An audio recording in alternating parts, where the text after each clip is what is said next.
Hey everybody, welcome back. It's been a while. Sorry about that. It's been what, 4 days since 4 or 5 days since the last time I got a video up, and I apologize for that. Uh, Things just happened, and I actually did record a video in there, but in the process of trying to get it transferred to my computer and uploaded, it vanished. I have no idea what happened to it. It's just gone forever, as far as I can tell.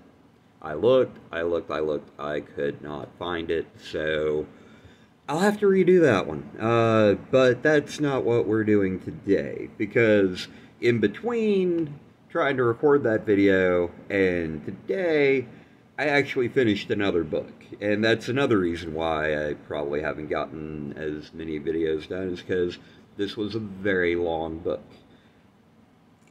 It says 971, but it's only 878. The other almost 100 pages are advanced chapters for the next book, so be warned there. But still, it's still really long and fairly dense, but also pretty good. So, without further ado, we are talking about, there we go, Beastborne, Mark of the Founder by James T. Callum. Book 1 in the Beastborne Chronicles, a Portal Fantasy Isekai lit RPG story. Kind of checking a lot of boxes there. But anyway, so what is this story? Well, we follow a guy, Hal. That's his name. That's all he goes by. Or, well, all he goes by. But there, I don't think I'm going to elaborate on that too much more. I think I'll be spoiling too much of the story if I do. Anyway, we're following Hal as he is brought into, well, first he's brought into kind of a world between worlds by a god, who is then assassinated right in front of his eyes by a guy, and the guy that assassinates him, we don't know a lot about him yet. I'm part of the way through, I'm into the second book, and we still don't know a lot about the guy. We just know that he's strange, and there's something going on with him, but we don't entirely know what it is. But he definitely seems to be more of a chaotic agent. That guy's Mindarin. I may have messed that up. I'm pretty sure that's pretty close. But anyway, Hal's brought into this other world. He's like, oh, what's going on? Oh, that guy just got assassinated, and this guy's doing something really weird to me. Oh, wait, I'm in this other world.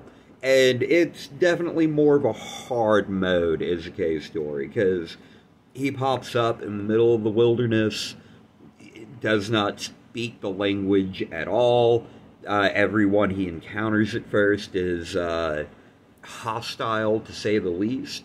And so the first couple of chapters is just him trying to survive. And the thing that winds up making the difference is he runs into this girl who is a ranger, Laura. She's a fun character. I like her. One thing I will say about this book is this is not an explicit warning type book. There is no explicit content whatsoever in this book. And as far as, like, romance developments, as of, like, part of the way into the second book, not really. I mean, at one point, he winds up running in a party of all females, so I guess you could say it has harem-y elements, but they're not, I would say not really. I mean, there's a couple more books from what I understand, so things could happen. But I wouldn't even say that. Like, it's just, I mean, instead of more of, it's more friendships bonding. Because it winds up being him, Laura, there's this fun elf, Mira, who's a dragoon with the spear. There's something going on with her. I can't tell you what it is, because as of where I am, we still don't entirely know. There's an air of mystery about her. Makes, yeah, it's kind of, but at the same time, she's a very like fun, brash character.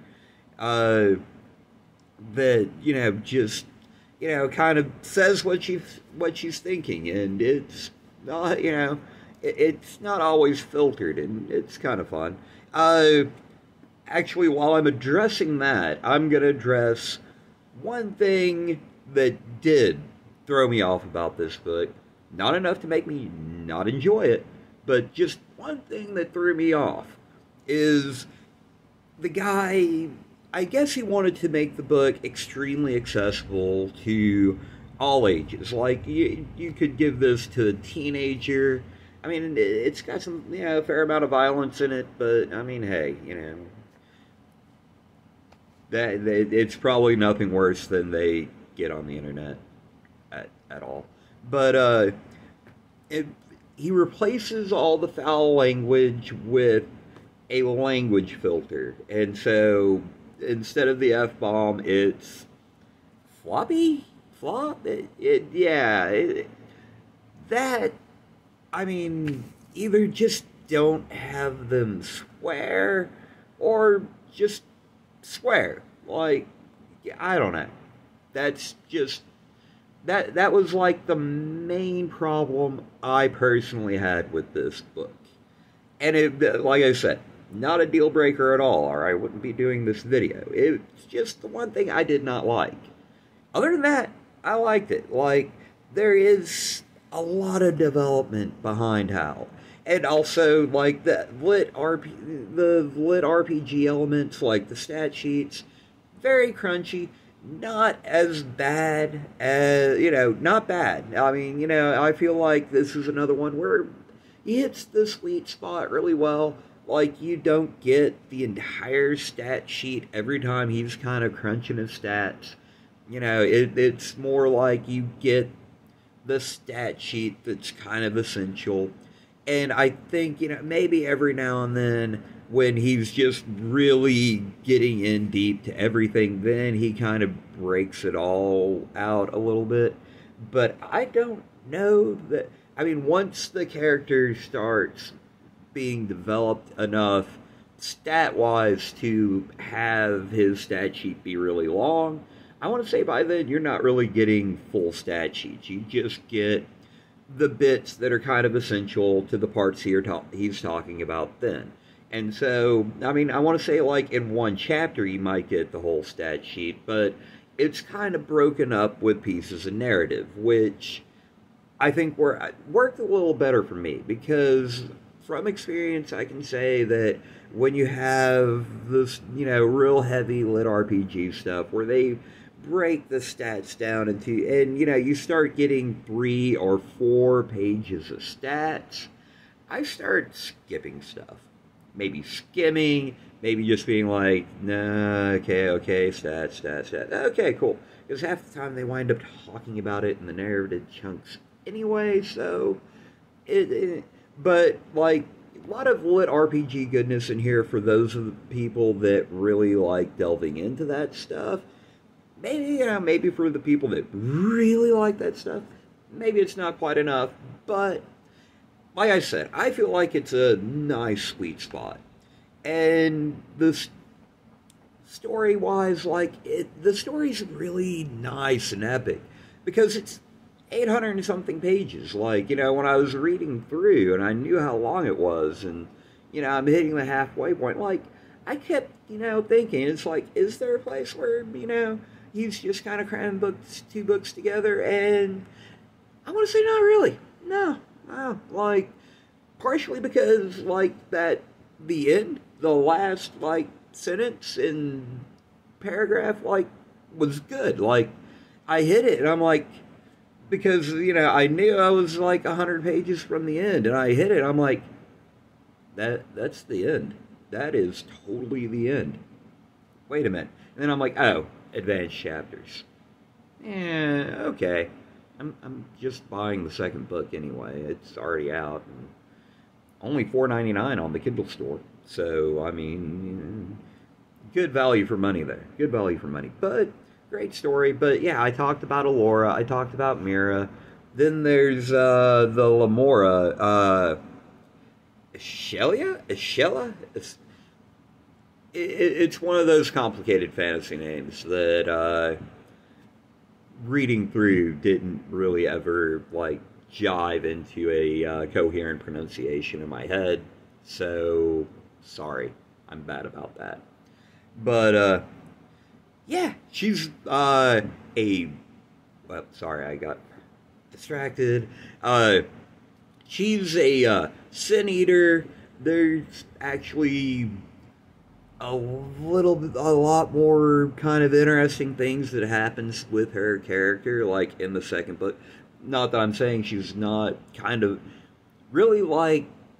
There is this book really the development is more on how. So, you know, it's really developing his character. Like, you do get, like, some great bits, especially with Alora, you know, having their characters developed as well. But just, you know, the 100 pages or so I've gotten into the second book so far, like, you're starting to see some good development for, Ashella. I'm going to call her Ashella. It's wrong. I know it's wrong. I already know it's wrong. Feel free to make fun of me in the comments below. Or, you know, feel free to make a comment. You know, I love it when people comment. I mean, someday I'll have a lot, you know, more people watching, and then I'm sure it'll turn into a grind. But at this point, I don't get a lot of comments. So when I do, it always kind of makes my day. It's like people are watching. But anyway, oh, and I can't not mention Vorax, his Hal's pet mimic. A little bit of a spoiler, I guess, because he doesn't pick him up through since we're halfway through the book. But yeah, Vorax is fun. I like Vorax. He's pretty cool, and just the guy has a pet mimic. Like, there you go, a pet mimic. And also there's Guile, another Lamora. They add him to the party about the same time they do Mira. He's a neat character. He's more of a veteran adventurer. He's definitely, you know, he's a lot more like middle-aged, you know, tanky. He's a neat character. I can't say too much more about him without actually spoiling some other things. And I guess I should also kind of address the whole Mark of the Founder thing. Like, the Founders are basically the people controlling the world. And they have a mark on their wrist. And it's like through this mark that they are shown who they are and draw their power. And Hal is one of those Founders. And there is definitely some very interesting stuff going on with that. But I really can't get into that without spoiling major reveals in the latter parts of the book. But yes, there is extremely interesting stuff going on with that. I love the way that it's done. I think it's done really well. I mean, there's still like 2,000 pages of the story already out that could change that. But as it is right now, like, what the author is doing with that is extremely interesting to me. And we're hitting 14 minutes, and hopefully this was helpful.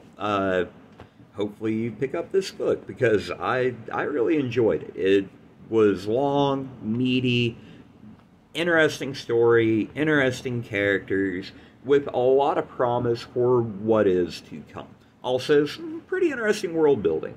Not like extreme, you know, there's not a lot of exposition, just developing out the world. Like, you really kind of get the world built, you know, more organically as, you know, just people are going through and experiencing it. But there is definitely an interesting world here so far. You know, like I said, there's a lot of the story for me to go, but so far, I'm liking where it's going. But, That being said, now we're hitting 15 minutes and this is just getting way too long, so I'm going to say thank you for watching. If you like what I'm doing, please subscribe, hit the like button, comment, whatever. But more than anything, thank you for watching, and I hope you have a good day.